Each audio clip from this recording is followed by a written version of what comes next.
The 18th century, the Age of Enlightenment, was a time when rationalism was all important, but the light of the rational mind is sometimes not enough. Well, we certainly see a reaction against the rationalism and the scientific approach of the Enlightenment in the movement we call Romanticism. In the modern world, we found ways of thinking about the world of the dream, the world of the unconscious. But in the 18th century, this gave rise to an interest in the supernatural. And Henry Fuseli, a Swiss-born artist who worked largely in England, was known for painting the sublime and the supernatural. He was interested in reconstructing history painting, in developing a kind of history painting that was based on literary themes and that it would allow for fantasy.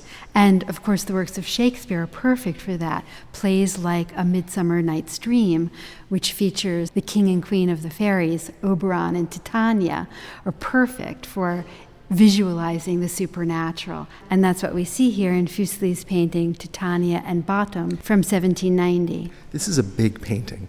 It's the scale of a history painting. It's the scale of a painting by, say, Jacques-Louis David. But this is a painting that is all fantasy. It is, and in it we see Titania, the queen of the fairies, who looks like she's having a lot of fun. And she's instructing her fairy counterparts to obey all the wishes of one of the characters in the play A Midsummer Night's Dream, Bottom, whose head has been magically transformed into the head of a donkey. Okay, hold on. This is already impossible to follow. Let's see if I can get this straight.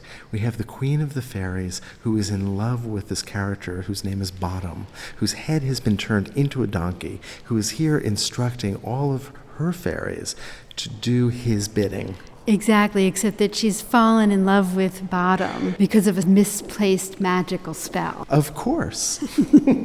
So what we're seeing here is utter fabrication, utter invention, utter theatricality. And in fact, it really does look as though we're looking at a stage and a performance is being enacted for us. All of the figures face in our direction.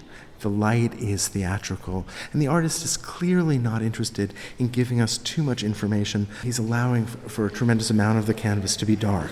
Titania, the queen of the fairies, is a really beautiful, idealized nude, but she looks very mischievous. Actually, there's a lot of mischievous looks throughout this painting, but she especially looks mischievous, as does the fairy who's standing on the right, who notice is holding onto a kind of leash with a small old man with a long beard. Yeah, there are lots of vignettes that surround the central two figures of Titania and Bottom. Some of the creepiest passages, I think, are in the foreground, close to us. For instance, on the lower left, we have doll-like figures. And the one on the bottom, the top of her head seems to be part of a butterfly. She seems to be shushing something, perhaps us. On the right, you see a hooded figure that's holding in its hands another small figure that's looking directly out at us, rather menacingly, but looks like its body has not quite been formed.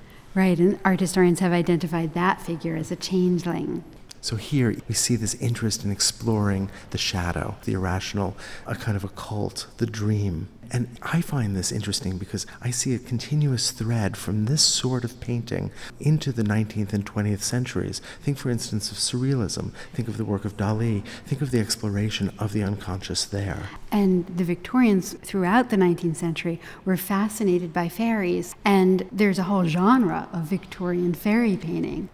So here's fantasy that is unnerving, but Shakespeare brings us back. Shakespeare tells us not to worry, not to be too fearful of the fantasy that he's creating for us. At the end of A Midsummer Night's Dream, Puck, one of the primary characters in the play, says to the audience, "If we shadows have offended, think but this and all is mended, that you have but slumbered here while these visions did appear."